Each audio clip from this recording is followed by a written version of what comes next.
Bonjour à tous. Aujourd'hui dans ce tutoriel nous allons voir comment réaliser des produits variables. Alors un produit variable dans WooCommerce, c'est ce que l'on voit ici. Un produit, on voit déjà que là je ne peux pas l'acheter directement, je vais choisir des options et il a une fourchette de prix. Donc un produit variable, c'est quelque chose qui a des options que l'on va devoir sélectionner. Ce produit-là a deux attributs, un attribut taille et un attribut couleur. Ce produit-là a deux attributs, par exemple, un produit taille et un produit couleur. Ce produit-là a deux attributs, par exemple, un attribut taille et un attribut couleur. En fonction de ce que je vais choisir,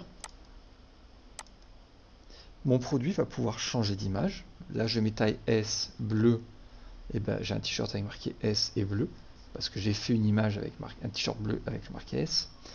On voit qu'il a un tarif et un stock qui lui sont propres. Si je mets le rouge, j'ai pas les mêmes stocks. Voilà. Pareil, si je change la taille, j'ai à chaque fois un stock et un prix différent. Et donc on va aller voir comment on fait ça du côté du tableau de bord. Alors me voici dans les attributs de mon produit. J'en avais déjà quelques-uns puisque c'était un site pour une formation. J'avais déjà créé des attributs. Je vais aller créer de nouveaux attributs, taille et couleur. Donc l'identifiant, ça ne sert pas à grand chose. C'est une référence pour l'attribut. Ajouter un attribut. Et je vais rajouter un second attribut pour la couleur, puisque je veux que mon t-shirt ait plusieurs tailles et plusieurs couleurs possibles. Donc, hop. Donc, taille et couleur, là, le nom, c'est ce qui va être affiché côté utilisateur. L'identifiant, ce serait moi. Par exemple, si je mets le taille, que ce soit pour, je sais pas moi, une taille de pantalon, où ça va être du 36, 38, 42, et toujours taille pour les t-shirts en S, XL, etc. Je mettrai le même nom. Par contre, l'identifiant changerait pour que moi je puisse bien les différencier ici. Donc j'ai créé l'attribut taille et l'attribut couleur ici. Maintenant, il faut que j'aille leur définir des termes. Les termes, ce sont les variables qu'on va pouvoir avoir. Par exemple, dans taille, je vais pouvoir avoir plusieurs variations de taille, S, XS, etc.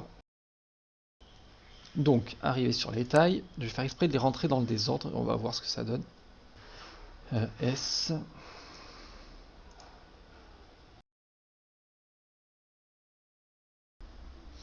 Donc là, j'ai créé les tailles de XS à XL. On voit qu'elles sont mises juste dans l'ordre dans laquelle je les avais tapées et que ça ne correspond pas à grand chose. Ici, il y a un nom. C'est le nom qu'on voit ici. Le slug, par défaut, ça reprend le même sans la casse. J'ai pas à m'en occuper. Et la description, ça ne concernerait que moi. La plupart des thèmes ne l'affichent pas. Je vais revenir sur mes attributs et faire la même chose pour les couleurs. Mon t-shirt, je l'ai en bleu, rouge, vert et blanc. Je vais créer plus de couleurs que ce dont j'en ai besoin. Et on va voir que je ne serai pas obligé de toutes les choisir. Mais si comme ça, je pourrais dans ma boutique avoir plusieurs coloris différents pour plein de produits, je pourrais déjà tous les rentrer en amont et sur chacun des produits aller cibler uniquement ceux dont j'ai besoin.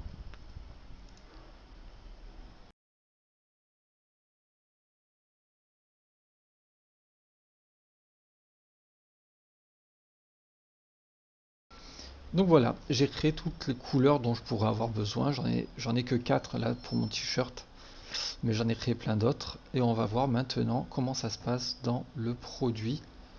Et donc je vais aller ajouter un produit. Me voilà donc sur mon produit. Alors je vais l'appeler, allez, je vais l'appeler juste comme ça.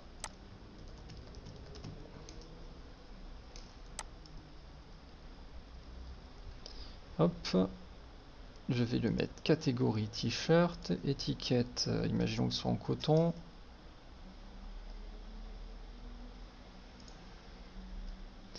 Et je vais lui mettre une image de produit. de base, un t-shirt blanc sans rien. Hop.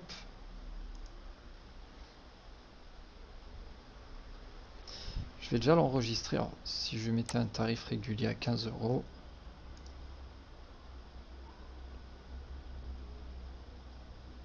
Je vais déjà l'enregistrer et je vais aller ouvrir ce lien pour voir à quoi il ressemble.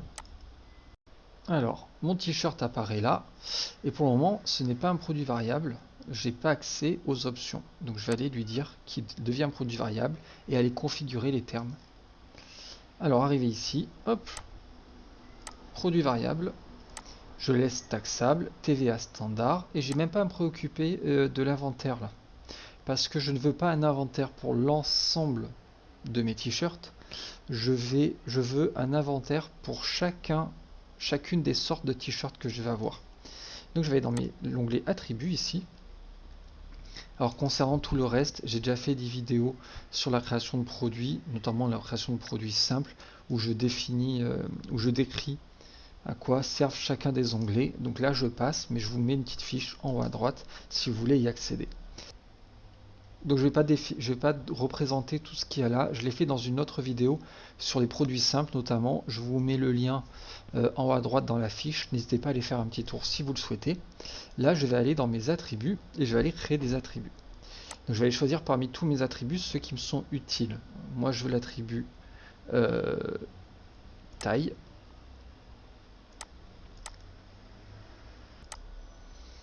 Donc là j'ai l'attribut taille. Et je veux en plus l'attribut des couleurs. Alors j'aurais très bien pu ne mettre que l'attribut taille. Imaginons que je fasse une image avec pour un t-shirt bleu, un autre produit qui soit le t-shirt rouge, un autre produit qui soit le t-shirt blanc, etc. J'aurais besoin que de l'attribut taille pour chacun des t-shirts. Là je veux un seul t-shirt déclinable en plusieurs couleurs, plusieurs tailles. Donc je mets mes deux attributs et je vais aller choisir les tailles que je veux. Alors j'ai fait des images pour S, M et L. Alors je vais dire je veux utiliser ça pour mes variations. Et dans les couleurs, j'ai du bleu, j'ai du vert, j'ai du... Ah, j'ai du rouge, j'ai oublié de mettre le blanc, je vais aller le changer ça. Ben, je vais aller le rajouter ici, tiens. Je vais rajouter la variation blanc. Elle va venir se mettre ici. Je vais faire utiliser pour les variations et j'enregistre mes attributs. Maintenant que mes attributs sont enregistrés, il y a l'onglet variation qui s'est ajouté tout à l'heure. Quand je me suis mis mon produit à variable, avant il n'apparaissait pas. Et je vais pouvoir aller jeter un coup d'œil à ces variations là. Et donc les attributs que j'ai sélectionnés, ça correspondrait à deux menus déroulants que je mettrai ici. Maintenant je vais aller configurer cela pour que à chaque fois que je fais des choix, et ben ça impacte mon produit et qu'on voit le prix qui correspond à chacun des choix, l'image qui correspond et les stocks. Donc les variations, je pourrais choisir d'ajouter une variation ici.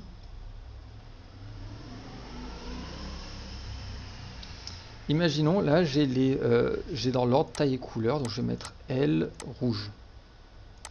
Alors L rouge, j'avais déjà chargé les images, je vais prendre L rouge, allez, je lui mets un stock et un prix. Je vais venir ici faire enregistrer modification, puis je viendrai mettre à jour ici. C'est bon, il est enregistré. Et je vais pouvoir recharger lui. Donc par défaut, il va toujours me montrer le t-shirt blanc. Pour le moment, il n'a qu'une taille de disponible, c'est L, et la seule couleur qu'il voit, c'est rouge. Il m'a bien changé le t-shirt pour le t-shirt rouge. Donc là, je vais marquer taille et couleur, tout simplement parce que dans mon produit, quand je vais voir mes attributs, c'est dans cet ordre-là. Si j'inverse ici, et que j'enregistre, je mets à jour, je vais pouvoir recharger là, et normalement, les deux attributs vont changer d'ordre. j'ai bien couleur qui apparaît maintenant avant la taille.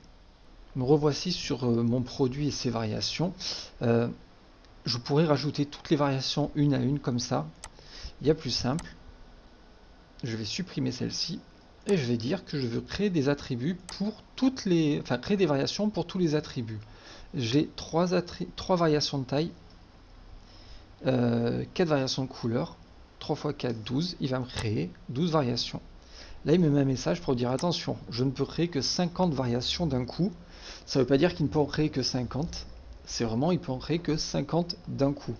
Il peut en créer plus de 400 au total de variations. Donc là, il me dit bien que j'ai 12 variations ajoutées, c'est normal.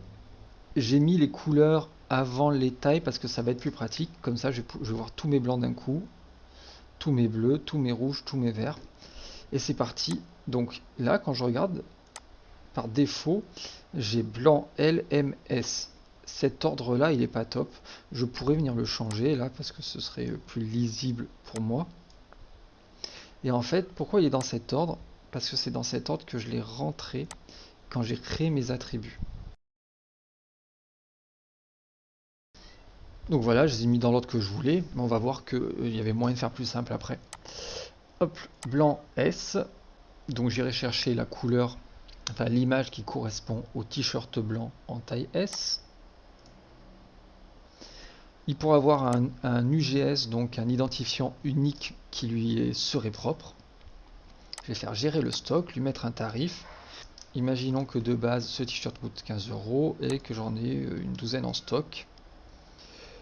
Le seuil sur l'ensemble de la boutique, le seuil de stock faible, je recevrai une notification pour me dire attention, le stock est faible, il va falloir repasser commande.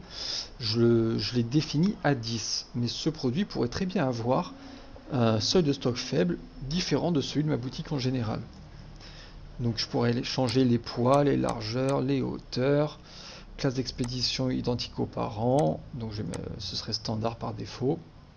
Classe de TVA, pareil, ce serait au standard parce que je l'ai mis en haut. Et je pourrais mettre une description ici en plus. Je vais pas le faire parce que, enfin, je mettrai une description en plus ici uniquement si il y a quelque chose qui change drastiquement entre les différents produits. Donc je vais vous épargner le truc. Là, je vais les faire en speed, toutes les variations, et on se retrouve juste après.